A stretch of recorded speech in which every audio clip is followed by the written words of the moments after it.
Сәл аялдап, тағзым етпей бұл алаңнан өтпеңдер. Желтоқсанда азғырықтан тітіркеніп көкпен бел, бұл жер қалқан асқақ рух жарылысы өткен жер. Қайта оянған ұлт намысы қызыл қанға бөккен жер. Ертесеген ару қызды шаштан сүйреп тепкен жер. Жатты мұнда естен танып, күзге айналған көктемдер. Алаң шетін қоршап тұрған шыршаларға ала көк, жас бүлдіршін сезіміңді жанар етіп қарап ет. Сол арадан сатқындықта елестейді қара бет. Қара беттің көбі бүгін дара тұлға, дара бет. Жас бүлдіршін мұз құрсанған шыршаларға қарап ет.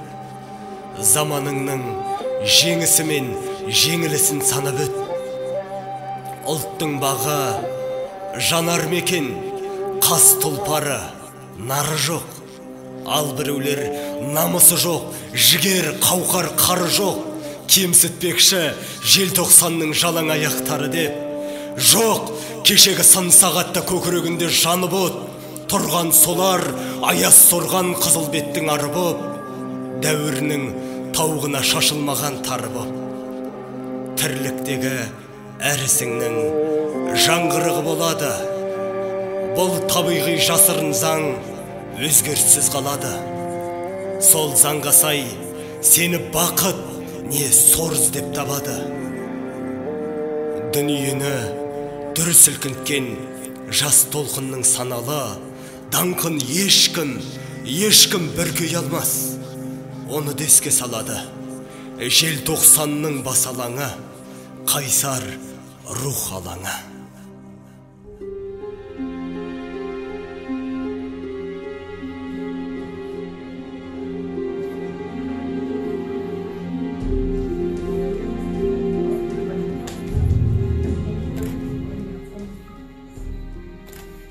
Қалайсыңдар достар? Мен газет әкелдім. Не жаңалық шықты? КОКП орталық комитетінің хатшысы Қонаевты алып орнына Колбин тағайындапты. Колбин деген кім өзі? Қайдан келіпті? Колбин Ульяновтан келіпті. Бұл дұрыс емес. Қазақстанды өзіміздің қазақстандық азамат басқарсын. Біз демократияны талап етеміз. Қане, жүріңдер қыз жігіттер, алаңға кетейік. Я, жүріңдер.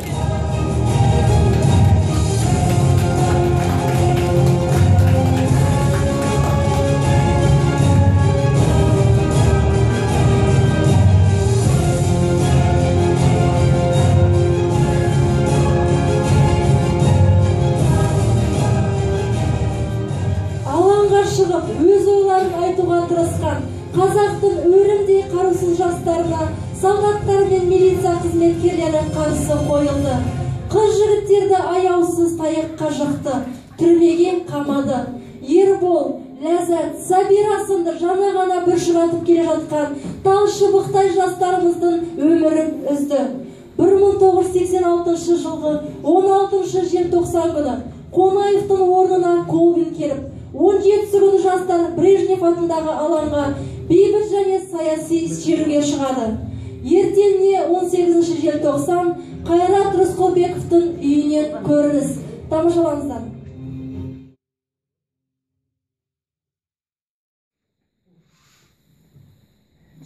Қайрат, кеше алаңда көтеріліс болыпты. Естідің бе сен? Жоқ, естіген жоқпын. Бұл кім екен келген? Бұл кім? Біз органына келдік. Қайрат Рысқұлбеков деген азамат тұтқында қойылды. Міне прокурор санкциясы бар. Тез жинал, біз өмірге кетесіз. Ойбай-ау, бұларың не? Жұдырықтай баланың не жазығы бар еді? Әке шешесіне не бетіміз айтамыз? Егеше, сабыр етіңіз. Бұл жігіт бір төбелеске қатысыпты.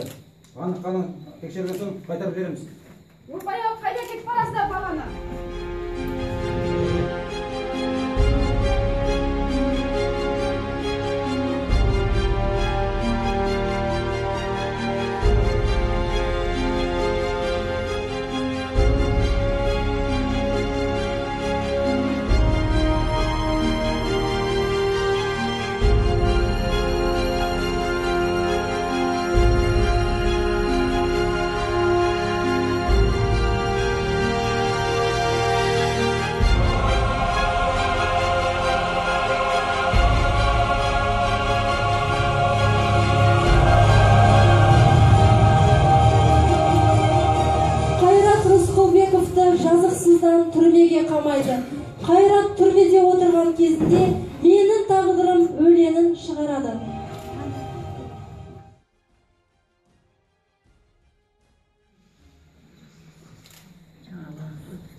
өмір бойы жолым болып көрмеді.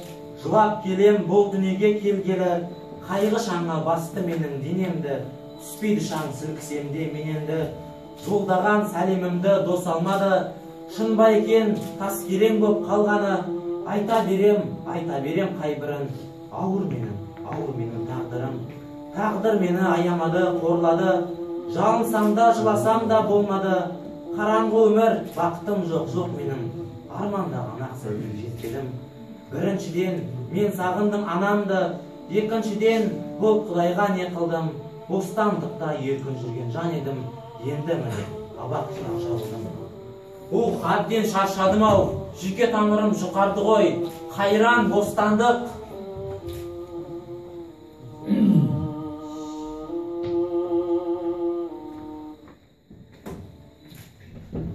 Заключенный Рыскулбек, на допрос.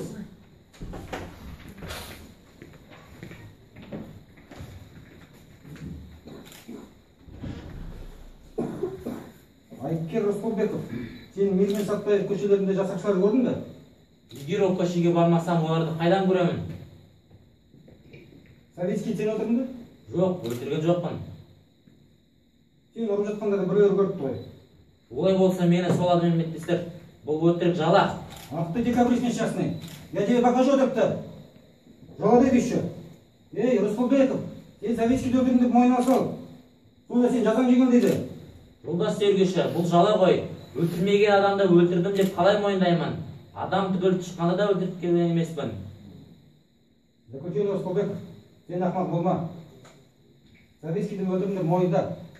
Бұл бір. Сен әкеңнің 4 күн соңында кеп, мына мен мараханға сал. Бұл екі. Түсіндің бе? Мақұлық. Жолдас тергеуші, ауылда әжер күнін көріп отырған ата-анамды ақша деп қинағым келмейді. Және не үшін ақша төлем керек? Не үшін? Ешқандай қылмысым жоқ. Әкетіңдер, құртыңдар, атыңдар. Тоқта, айтар сөзім бар. Күнәдан таза басым бар. 21-де жасым бар. Қасқалдақтай қаным бар. Алам десең алындар. Қайрат деген атым бар. Қазақ деген затымдар. Еркек тоқты құрбандық. Атам десең атыңдар.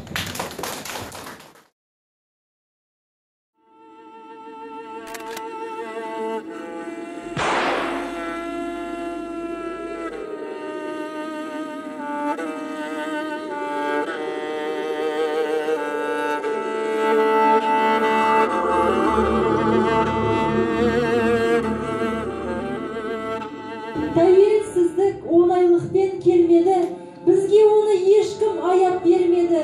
Тәуелсіздік Ләззат Сабира Ерболдың тас көшеде тас талқан болып өлгені.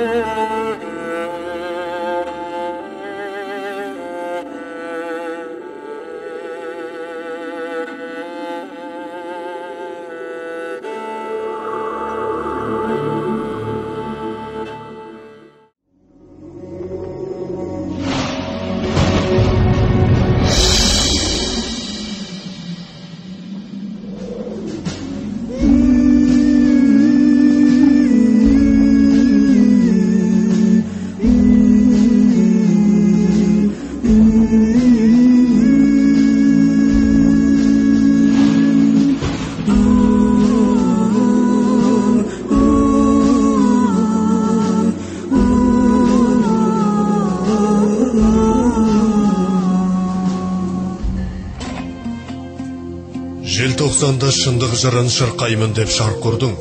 Желтоқсанда егеменді ел болсақ деп талпындың. Кеудеңде әлі сызы жатыр сол кездегі салқынның.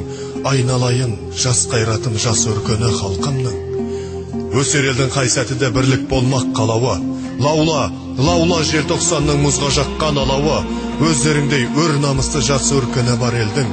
Еш қашанда еңкеюге тиісті емес жалауы. Ел тосқан түрде келетін мүлде жайдарлы, сол жылы бірақ әдеттен жырақ көрінді шынық айбарлы. Тоңдырды мені, тоңдырды сені, желтоқсан желтоқсан желі ызғарлы. Желтоқсан желі, желтоқсан желі, желтоқсан желі ызғарлы.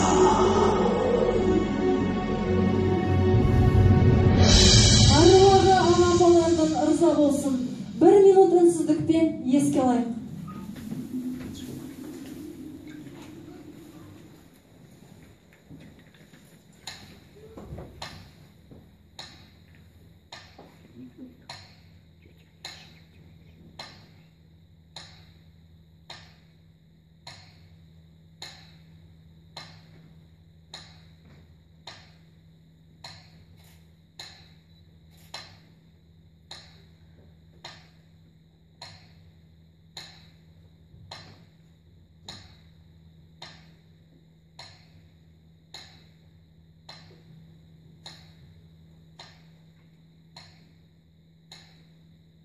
Рахмет.